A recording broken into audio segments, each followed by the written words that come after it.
Question number 15. ইয়াত আমাক কি দিছে যে ইয়াত দুটা সমান্তর প্রগতি আমাক দি দিছে প্রগতি দুটা হৈছে 63 65 67 ডট ডট ডট আৰু ওয়ানটো হৈছে 3 10 17 ডট ডট ডট এটো গৈ আছে প্রগতিটো হল এটা কৈছে যে n ৰ কি মানৰ বাবে nতম পদ দুটা সমান ইয়াৰ অৰ্থটো কি যে এই সমান্তর প্রগতি দুটা ইয়াতো পদবিলাক বাহি বাহি গৈ আছে ইয়াতো তেনেকে পদবিলাক এফালে আমি বাহি বাহি গৈ থকা পাই যাম পদবিলাক হয় না তাৰ মানে ইয়াত দুটা সমান পদ আছে ইয়াত গৈ গৈ দুটা কোনোবা দুটা পদ সমান আছে এই পদটোৰ মান যিমান হ'ব এটো পদৰ মানো কিমান হ'ব আৰু সেই পদ দুটাৰ কাৰণে n টো একে মানে এই সমান্তৰ প্ৰগতিটোত যদি এটো 100 নম্বৰত থাকে পদটো আৰু এই সমান্তৰ প্ৰগতিটো হেতু 100 নম্বৰতে থাকিব এটা খুদিছে সেই পদ দুটাৰ কাৰণে n কিমান মানে পদ দুটাৰ ক্ৰমিক নংটো কিমান হেতু খুদিছে এনেকৈ গৈ থাকিলে এটো ক্ৰমিক নং নহয় জানো গতিকে হেতু এতিয়া আমি উলিয়াম ঠিক আছে এতিয়া লিখিলম প্ৰথমটো সমান্তৰ প্ৰগতি আমি লিখিছো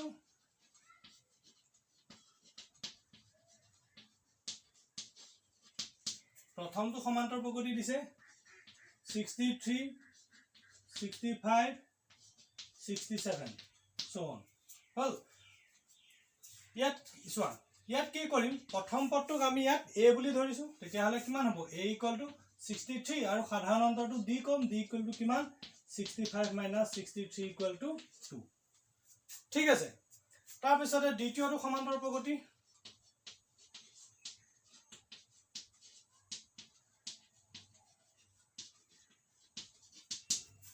দ্বিতীয়টো সমান্তৰ প্ৰগতি কিমান হ'ব দি দিছে কি দিছে প্ৰগতিটো 3 10 17 3, 10, 17 ইয়াত প্ৰথম পদটো আমি ধৰিম ক্যাপিটেল এ আগতে প্ৰথম পদটো স্মল এ ধৰিছিলো ইয়াত প্ৰথম পদটো ধৰিম কি ক্যাপিটেল এটো কিমান হ'ব 3 আৰু সাধাৰণ অন্তৰটো ধৰিম ক্যাপিটেল ডি ইকুৱেল টু কিমান হ'ব 10 - 3 = 7 ঠিক আছে এটা লিখিম ধৰা হল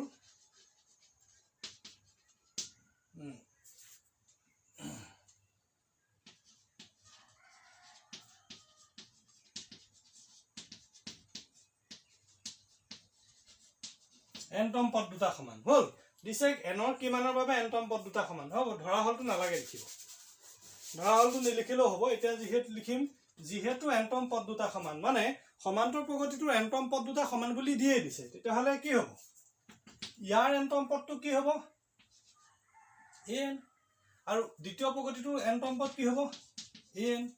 ইয়াত কি কৈছো প্ৰথম পদটো স্মল এ কৈছো গতিকে এটো স্মল a n এৰে বুজাম আৰু ইয়াক কি কৈছো প্ৰথম পদটো ক্যাপিটেল এ বুলি কৈছো গতিকে ইয়া পদটো ক্যাপিটেল a n এৰে বুজাম হয় না নহয় দেই a n মানে কি a + n - 1 * d = a to a n মানে a + n - 1 * capital D ইয়াত স্মল a n আছিল এটো প্ৰগতিৰ কাৰণে লিখিছো এটো প্ৰগতি nতম পদটো স্মল a n কাৰণ প্ৰথম পদটো স্মল এৰে বুজাইছিলো এটো প্ৰগতিৰ nতম পদটো ক্যাপিটেল a n কাৰণ প্ৰথম পদটো কিহেৰে বুজাইছিলো ক্যাপিটেল এৰে বুজাইছিলো a n মানে কি a + n - 1 d ইয়াত স্মল a n অৰ্থাৎ স্মল a স্মল দি আহিছে ক্যাপিটেল a n অৰ্থাৎ ক্যাপিটেল a ক্যাপিটেল দি আহিছে ঠিক আছে এতিয়া আমি ভ্যালু বিলাক বহাই দিম a এর ভ্যালুটো কিমান 63 n - 1 d ভ্যালুটো কিমান আহিব 2 capital a small a value 63 আছিল ক্যাপিটেল a কিমান 3 প্লাস n - 1 d মানটো কিমান আছে ইয়াত 7 ক্যাপিটেল d 7 ঠিক আছে এতিয়া কৰিম ব্ৰ্যাকেটটো ভাঙি লও প্ৰথমে 63 প্লাস 2 to n - 1 ৰ লগত পূৰণ হৈ আছে হয়নে n * 2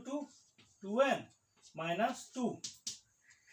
3 plus 7 into n 7n minus 7 কি আহিব 63 minus 2 মানে কিমান 61 plus 2n equal to 3 minus 7 মানে minus 4 plus 7n ঠিক আছে এতিয়া মই এটো পাছৰ লাইন বিলাক এটো সাইডে লিখিছো হা এটা মই কি কৰিম চোৱা এটা চোৱা n বিলাক মই একটা সাইডত গুটাম আৰু যিবিলাক কনস্ট্যান্ট টাৰ্ম আছে ধ্ৰুবক পদ বিলাক 61 আৰু 4 এই গিটাক মই একটা সাইডত গুটাম ঠিক আছে n বিলাক মই বাওঁফালে লিখিম আগৰ পৰা ইয়াত কি আছে 2n টো আগৰ পৰা আছে 7n টো এফালে আহিলে -7n ইকুৱেল টু আগৰ পৰা ইয়াত -4 আছে এফালে বা কি যাব 61 গুছি যাব +61 to -61 হৈ যাব ঠিক আছে হল এতিয়া কি হ'ব 2n - 7n মানে -5n = -65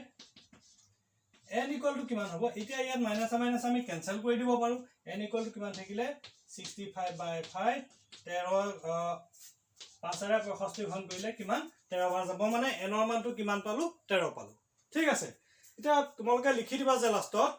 সমান্তৰ প্ৰগতিটোৰ 13তম পদ দুটা সমান প্ৰগতিটো নহয় দুইটা প্ৰগতি সমান্তম প্ৰগতি দুটাৰ 13তম পদ দুটা সমান ঠিক আছে সমান্তৰ প্ৰগতিটো 13তম পদ দুটা সমান এটো প্ৰগতি 13 নম্বৰতে যেটো পদ পাম এটো প্ৰগতিটো 13 নম্বৰতে হেতু পদ পাম ঠিক আছে এটো হৈ গল আনসাৰ নোট কৰি লবা Question number 16 দিছে কি যে এটা সমান্তৰ প্ৰগতিৰ তৃতীয় পদটো 16 সমান্তৰ প্ৰগতিটোৰ 3 নম্বৰ পদটো কি 16 মানে a3 = 16 সপ্তম পদ পঞ্চম পদতকৈ 12 ডাঙৰ সপ্তম পদটো পঞ্চম পদতকৈ 12 ডাঙৰ তাৰ মানে আমি 7 নম্বৰতে যেটো পদ পাম সপ্তম পদ হেতু 5 নম্বৰতে পোৱা পদটোতকৈ 12 ডাঙৰ পঞ্চম পদতকৈ 12 ডাঙৰ ঠিক আছে আমি উলিয়াব লাগে সাধাৰণ অন্তৰ মানে d টো উলিয়াব লাগে এটা লিখিলম ধৰা হল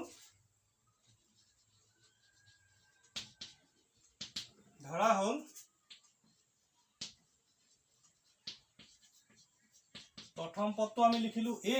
আৰু সাধাৰণ অন্তৰটো আমি কি লিখিম সাধাৰণ অন্তৰটো লিখিলো d আমি ধৰি লৈছো প্ৰথম পদটো a ধৰিছো সাধাৰণ অন্তৰটো d ধৰিছো প্ৰশ্নমতে কি আহিব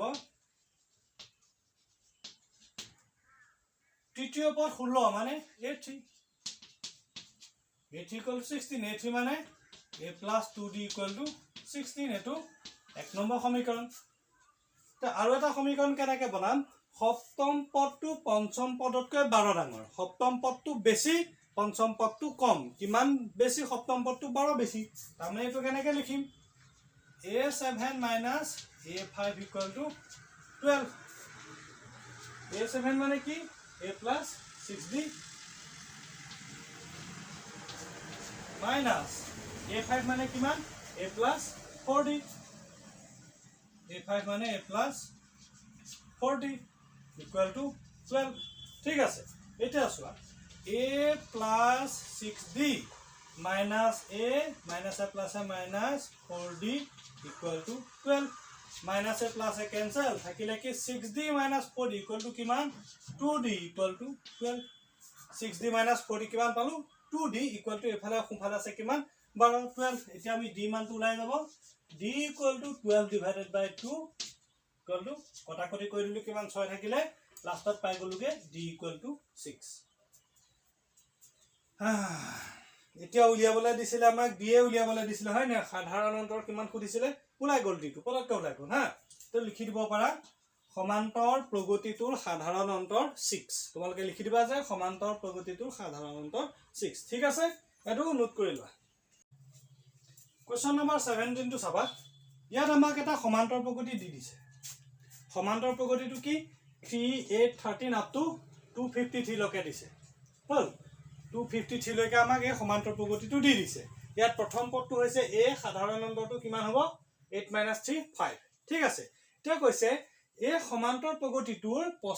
শেষৰ ফালৰ পৰা 20তম পদ শেষৰ ফালৰ পৰা 20তম পদ মানে a ফালৰ পৰা 1 2 কে হিচাপ কৰি গলে 20 টো নহয় a ফালৰ পৰা যে 1 2 কে হিচাপ কৰি আহি 20 নম্বৰতে যেটো পাম হেতু পদ মানে এটুক যদি 1 বুলি কওঁ ইয়া এটুক 2 বুলি কওঁ 3 এনেকৈ আহি 20 নম্বৰতে যেটো পদ পাম আমাক সেই পদটো খুদিছে ঠিক আছে তো কেনেকৈ কৰিম চোৱা এতিয়া সমান্তৰ প্ৰগতিটো যদি মই উলুটাই লিখি দিওঁ তাৰ মানে কি এই তিনিটো যদি লাষ্টত লিখো এটো যদি ফাৰ্ষ্টত লিখো মানে মই যদি শেষৰ ফালৰ পৰা সমান্তৰ প্ৰগতিটো বনাই লওঁ তেতিয়া হলে কি হ'ব শেষৰ ফালৰ পৰা যেটো 20তম পদ হ'ব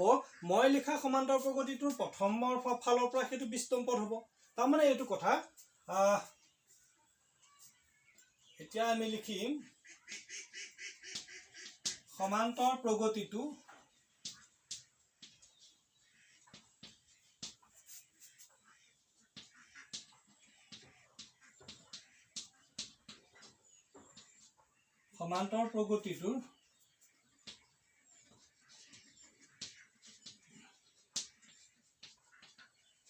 সমান্তৰ প্ৰগতিটোৰ উলুটাকে লিখি পাওঁ চোৱা সমান্তৰ প্ৰগতিটো এটা আমি উলুটাকে লিখিম হা উলুটাকে লিখি কি পাওঁ চোৱা এইফালে চোৱা 3 8 13 মানে 5 5 কে এফালে যাওঁতে বাঢ়ি গৈছে হয় নাই উলুটাকে যেতিয়া লিখিম কি 5 5 কে কমি আহিব তাৰ মানে কি এফালৰ পৰা যদি আমি চাই আহো এনেকে এফালৰ পৰা যাওঁতে 5 5 কে বাঢ়ি গৈ আছে যদি আমি উলুটাকে আহো কি হ'ব 5 5 কে কমি আহিব হয় নাই তাৰ মানে উলুটাকে লিখিলে এটো হ'ব প্ৰথম পদ 253 কমা তাতকে 5 কমি গলে 248 কমা তাতকে 5 কমি গলে 243 এনেকে গৈ থাকিব গৈ পেলাই কিমান পামগে লাষ্টত আমি 3 পামগে ইয়াত যেটো প্ৰথমে পাইছিলো ইয়াত এটো এটা নতুন সমান্তৰ প্ৰগতিটো সেটো লাষ্টত পাম এতিয়া প্ৰথমৰ ফালৰ পৰা যেটো 20তম পদ হ'ব এই সমান্তৰ প্ৰগতিটো যেটো প্ৰথমৰ ফালৰ পৰা 20তম পদ হ'ব সেটো কি হ'ব এটো সমান্তৰ প্ৰগতি শেষৰ ফালৰ পৰা 20তম পদ হ'ব আমাকটো হেটোই উলিয়াবলৈ দিছে হয় নহয় এটা লিখিম ইয়াত a equal to 253 d equal to কিমান 248 minus 253 equal to কিমান minus 5 পাম হল এতিয়া উলিয়াম আমি a20 হল a20 মানে কি a ফালৰ পৰা প্ৰথম a ফালৰ এটো সমান্তৰ প্ৰগতিৰ প্ৰথমৰ পৰা গলে পোৱা 20তম পদটো হ'ব আৰু এটো সমান্তৰ প্ৰগতিৰ শেষৰ ফালৰ পৰা আহিলে পোৱা 20তম পদটো হ'ব a20 মানটো কিমান a plus 19d a পাই আহিছো আমি 253 plus 19 into d মানটো minus 5 equal to 253 plus a minus 19 into 5 কিমান আহিব 95 253 পৰা 95 মাইনাস কৰিলে আমি কিমান পাম 158 এটো आंसर आंसरটো কিমান পালো 158 এটো তোমালোকে লিখিব পাৰা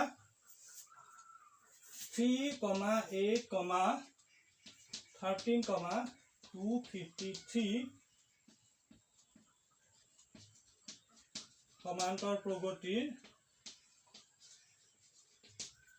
প্ৰগতিৰ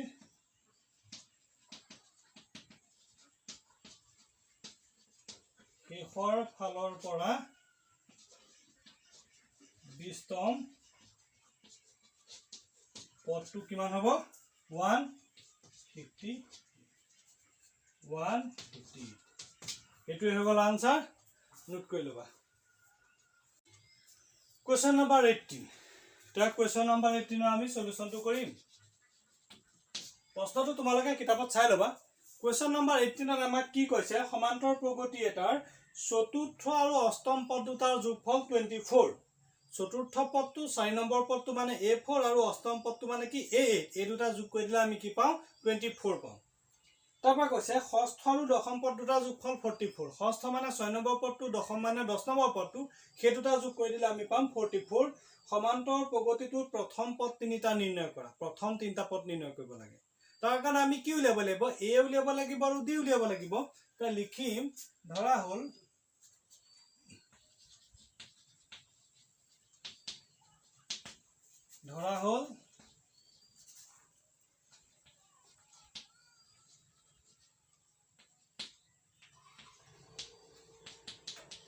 প্ৰথম পদটো a আৰু সাধাৰণ অন্তৰটো কিমান প্ৰথম পদে সাধাৰণ অন্তৰ d প্ৰশ্ন মতে আমি কি পাম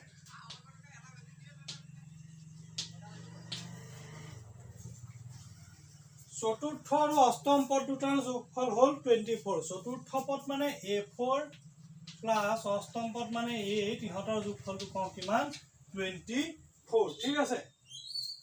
a4 মানে কিমান a plus 3d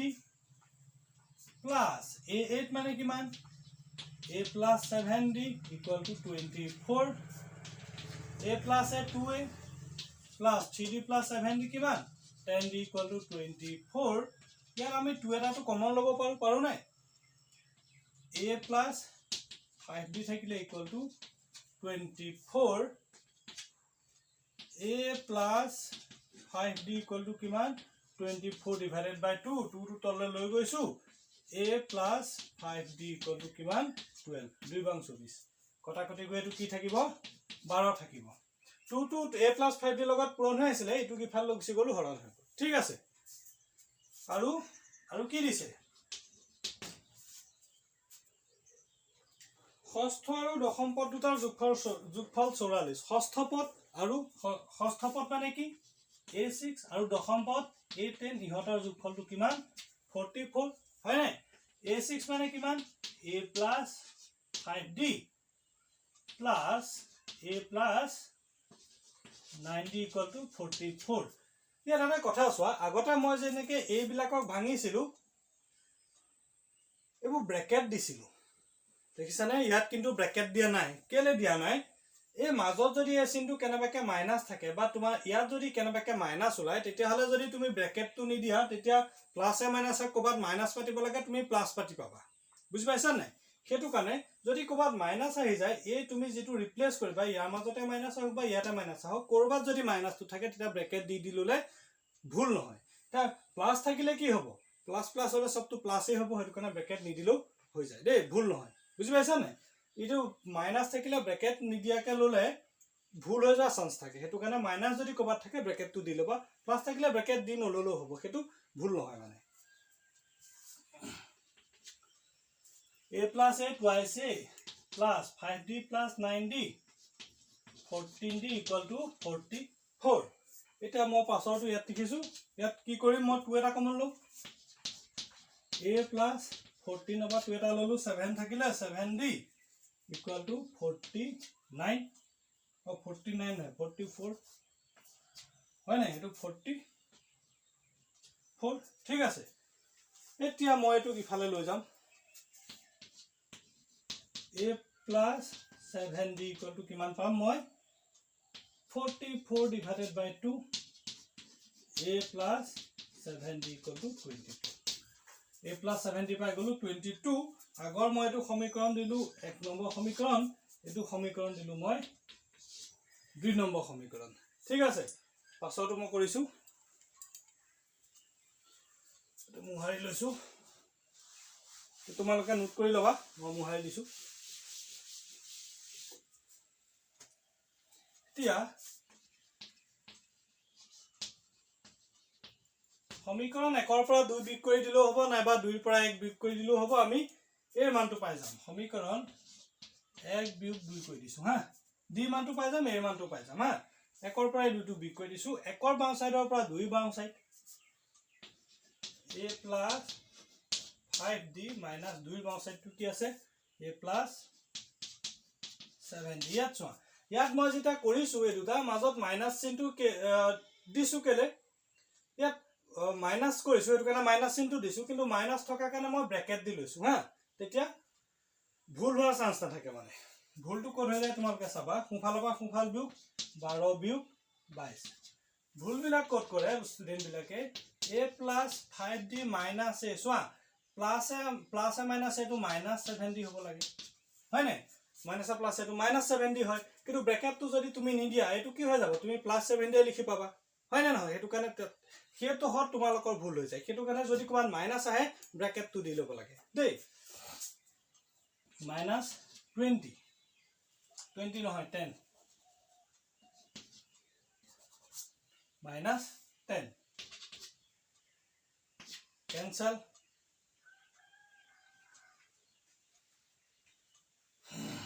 5d minus 7d equal to kiman minus 10 minus 2d equal to minus 10 minus cancel gusi gol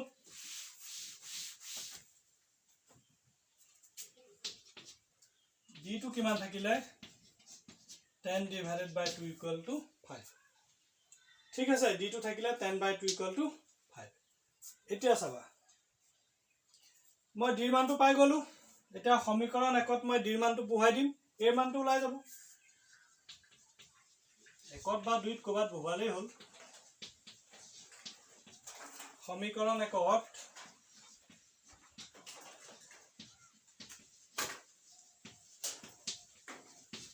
d ৰ মান বহাই কি পাম চাবা সমীকৰণ একটো আছিলে a plus 5d equal to kiman 12 a plus 5 into d মান to kiman palu 5 a equal to kiman hobo 12 etu swa 5 into 5 mane etu 25 25 tu jodi ifale le jao etu plus hoise ifale gole minus হ'ব -25 equal to -13 এই মানটো পাই গ'লো কিমান -13 এতিয়া লিখিম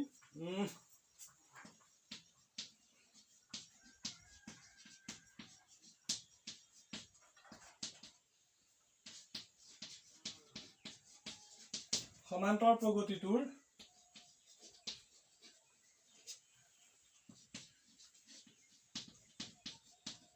প্ৰথম তিনিটা পদ আমাকতো প্ৰথম তিনিটা পদে উলিয়াব দিছিলে হয় নে নহয় প্ৰথম পদটো কি হ'ব 13 -13 এটো এ পালো তাৰ পাছৰ পদটো কি হ'ব ইয়াৰ লগত ডি যোগ হ'ব কিমান হ'ব -13 ৰ লগত যদি 5 টো প্লাস কৰো কিমান পাম আমি -8 পাম পাছৰ পদটো হ'ব -8 এবাৰ -8 + 5 কৰি কিমান পাম -8 + 5 যদি কৰো তেতিয়া আমি কিমান পাম -3 পাম এটো পাছত তাৰ পিছৰ পদটো -3 বুজি পালা সমান্তৰ প্ৰগতিটো প্ৰথম তিনিটা পদ ললা -13 -8 -3 নোট কৰি লবা কোৱেশ্চন নম্বৰ 19 টোত কি কৈছে চোৱা এজন ব্যক্তি আছে ব্যক্তিজনে কি কৰিছে 1995 চনত চাকৰিত জয়েন কৰিছে চাকৰিত জয়েন কৰোতে তেওঁ প্ৰথম কিমান দৰমহা পাইছে 5000 টকা বছৰিকীয়া দৰমহা বছৰেকত 5000 টকা দৰমহা পাইছে হল আৰু কৈছে কি যে ইনক্ৰিমেন্টটো কিমান হৈছে তেওঁ বছৰে 200 টকাকে বৃদ্ধি পাইছে মানে এই বছৰ 5000 পালে অহা বছৰ তাতকে 200 টকা বেছি পালে মানে 1996 চনত 5000 কে 200 টকা বাঢ়ি 5200 টকা পালে তেনেকে 1997 চনত কিমান পাব 5400 টকা 1998 চনত কিমান পাব এবাৰ ইয়াতকে 200 টকা বাঢ়িব 5600 টকা এনেকে পাই গৈ থাকিব ঠিক আছে এটা খুদিছে যে কোন বছৰত তেওঁ দৰমহা 7000 টকা হ'ব কোন বছৰত মানে 1995 চনত চাকৰি জয়েন কৰিছে কোন চনত তেওঁ দৰমহা 7000 টকা হ'ব এনেকে আহি আহি বাঢ়ি তো এটা সময়ত কিমান হ'ব দৰমহাটো 7000 টকা হ'ব তে সেই কোন চনতনো 7000 টকা দৰমহা পালেগে 2000 চনতে পালে নে 2010 চনতে পালে সেইটো আমাক খুদিছে ঠিক আছে তে আমি লিখিম কি বুলি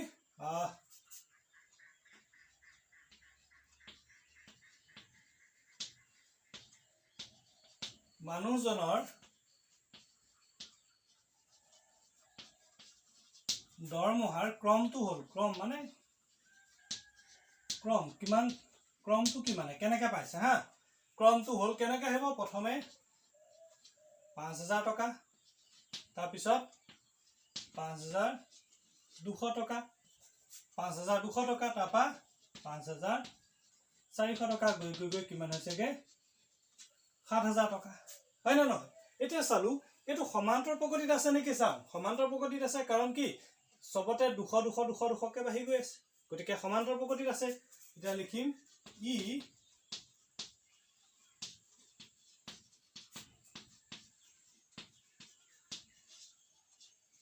সমান্তৰ প্ৰগতিত আছে এ কিমান হ'ব 5000 আৰু ডি কিমান হ'ব 5200 বিয়োগ 5000 সমান 200 টকা প্ৰথম পদটো 5000 টকা সাধাৰণ দৰটো কি 200 টকা এতিয়া চাও 7000 টকা যে পাইছে কেই বছৰৰ মূৰতনো 7000 টকা পাইছে চাকৰিত জয়েন কৰা কেই বছৰৰ মূৰত 7000 টকা দৰমহা পাইছে আমি হেতু উলিয়াই লওঁ হে বছৰটো গৈ পেলাই 1995 চনৰ লগত যোগ কৰি দিলে আমি কি পাই যাম সেই চনটো পাই যাম বলে 10 বছৰ মূৰত পইচা 7000 টকা হ'ব এতিয়া 1995 লগত 10 যোগ কৰিলে কি 2005 মানে 2005 চনত 7000 টকা পাব আমি হেতু উলিয়াম মানে কেই বছৰৰ মূৰত পাইছে তেতিয়া হলে আমি কি উলিয়াব লাগিব এটো 1 নম্বৰ বছৰ 2 নম্বৰ বছৰ 3 নম্বৰ বছৰ তেতিয়া ধৰি লম এটো n বছৰ n নম্বৰ বছৰ হয় না n নম্বৰ বছৰত 7000 টকা দৰমহা পাইছে আৰু তেতিয়া 7000 টো কি হ'ব an বুজি পাইছা নাই 7000 টো an ধৰি আমি এতিয়া n টো উলিয়াম মানে হল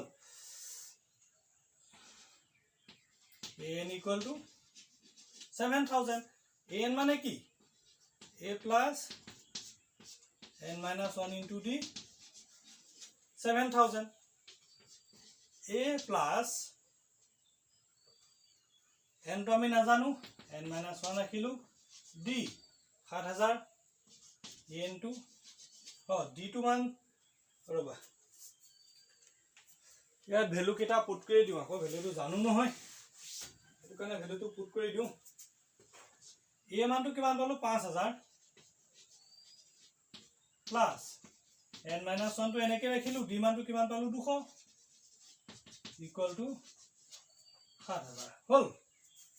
এতিয়া মই n - 1 টো এফালে ৰাখি থলো আৰু n - 1 * 200 এটো ৰাখি থলো 7000 ৰ পাছলে 5000 টো লৈ গলো এফালে প্লাস আছিলে এফালে গলে -5000 হৈ যাব হয় নাই এটা কৰিম n - 1 * 200 ইকুয়াল টু কিমান হ'ব 7000 ৰ পৰা 5000 টো যদি মই বিয়োগ কৰি দিও তেতিয়া হলে কিমান পাম 2000 হয় না নহয় হল এতিয়া মই কি কৰিম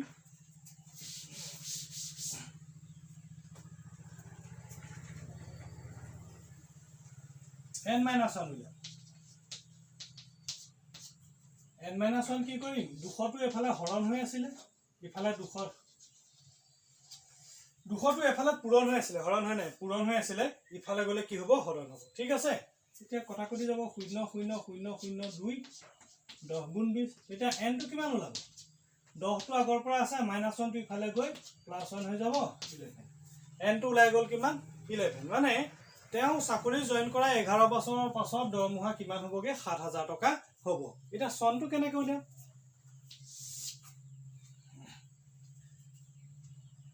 এনেকৈ লিখিম তেও চাকৰিত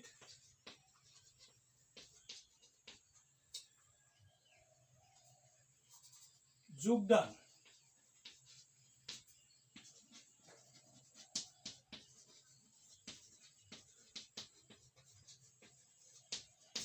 তেও চাকৰিত যোগদান কৰা 11 বছৰৰ পাছত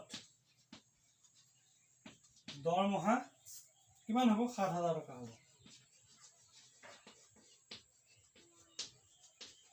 7000 টকা হ'ব সনটো হ'ব সনটো কিমান 1995 যোগ 11 সমান কিমান 2006 অৰ্থাৎ 2006 চনত তেও 7000 টকা দৰমহা পাব ঠিক আছে নোট কৰি লবা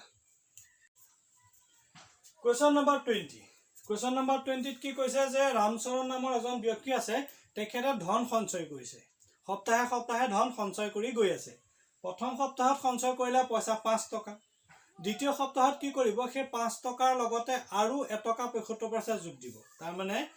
6 টকা 75 পইচা সঞ্চয় কৰিব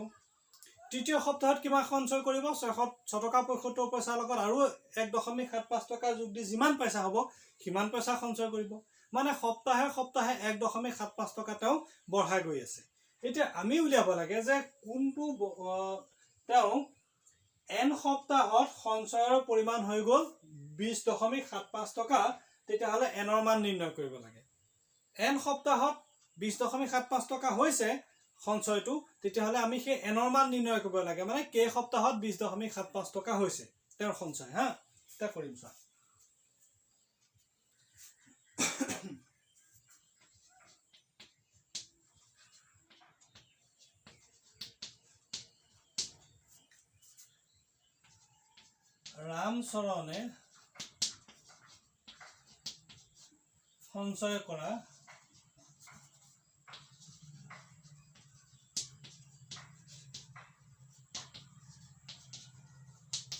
ৰামচৰণে সঞ্চয় কৰা ধনৰাশি হল ধনৰাশিটো চাই লওঁ প্ৰথম সপ্তাহত সঞ্চয় কৰিলে 5 টকা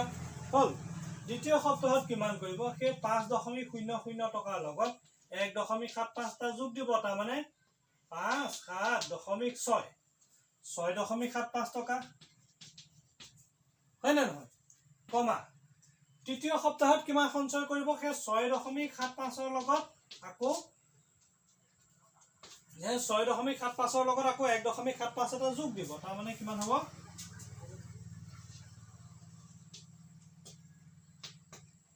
8.50 টকা মানে তৃতীয় সপ্তাহত কিমান জমা হল 8.50 টকা এনেকে এটা সপ্তাহৰ পৰা ইটো সপ্তাহলৈ যাওঁতে 1.75 টকাকে যোগ দি গৈ আছে তেতিয়া এটা সপ্তাহত তেওঁৰ জমা হৈছেগে পইচা 20.75 টকা জমা হৈছে n সপ্তাহৰ পাছত 20.75 টকা জমা হৈছে এতিয়া আমি সেই n ৰ মান উলিয়াব লাগে মানে কেইটা সপ্তাহত অন্তত গৈ পেলাই 20.75 টকা জমা হৈছে ঠিক আছে এটা কি উলিয়াম চোৱা এতিয়া দেখিলো এটো দেখোন এটা সমান্তৰ প্ৰগতিত আছে হয়নে এটো কি আছে এটা সমান্তৰ প্ৰগতিত আছে কাৰণ ইটোৰ পৰা সিটোলৈ কিমানকে বাঢ়িছে 1.75 কে বাঢ়ি বাঢ়ি গৈ আছে হল এটা চোৱা লিখিম ই সমান্তৰ প্ৰগতিত আছে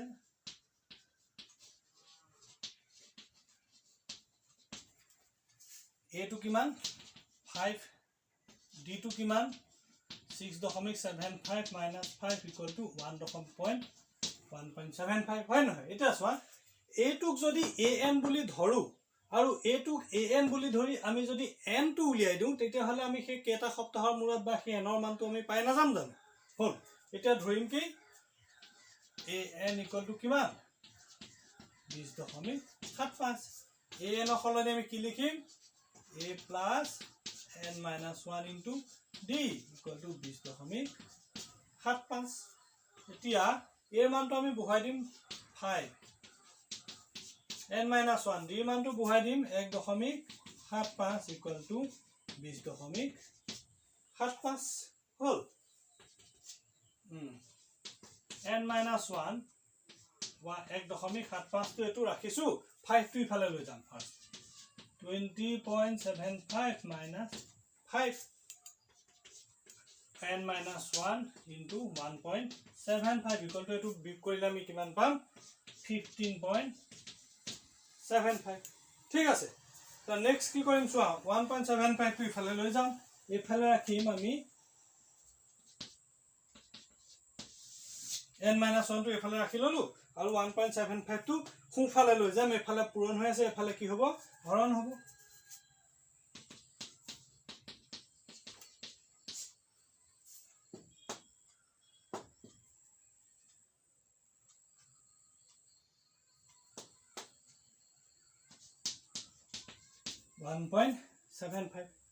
এতিয়া n minus 1 equal to কিমান হ'ব এটো হৰণ কৰিলে কিমান ওলাব 9 1.75 ৰ লগত তুমি যদি 9 পূৰণ কৰি দিয়া 15.75 পাই যাবা ঠিক আছে এটো হৈ গ'ল তোমাৰ 9 পাবা হা হৰণ কৰি এটো 9 পাবা এতিয়া n ৰ মানটো কিমান ওলাব 9 minus 9 plus 1 equal to 10 এটা আমাকটো সেই n ৰ মানটো উলিয়াবলৈ দিছে হয় না n সপ্তাহৰ মূৰত ইমান টকা জমা হ'ব n ৰ মানটো উলিয়াব লাগে আনসাৰটো তুমি কি লিখিব পাৰা n equal to 10 10 সপ্তাহৰ মূৰত এটো জমা হ'ব ঠিক আছে 5.2 এক্সাৰসাইজ ইতিমধ্যে শেষ হৈছে যি সকলে বুজি পাইছা খুব ভাল কথা যি সকলে কিছুমান বুজি পোৱা নাই ডাউটছ আছে তেওঁলোকে কমেন্ট বক্সত কমেন্ট কৰি জনাবা কোনটো তোমালোকৰ প্ৰবলেম আছে বা নতুন নতুন যদি কিবা তোমালোকৰ কোৱেশ্চন আছে কোৱেশ্চন বিলাক কমেন্ট বক্সত তোমালোকে দিবা তেতিয়া সেই কোৱেশ্চন খিনি ইয়াত সলভ কৰি দিম ঠিক আছে আৰু ভিডিও বিলাক লাইক শেয়াৰ কৰিবা চেনেলটো সাবস্ক্ৰাইব কৰি দিবা ধন্যবাদ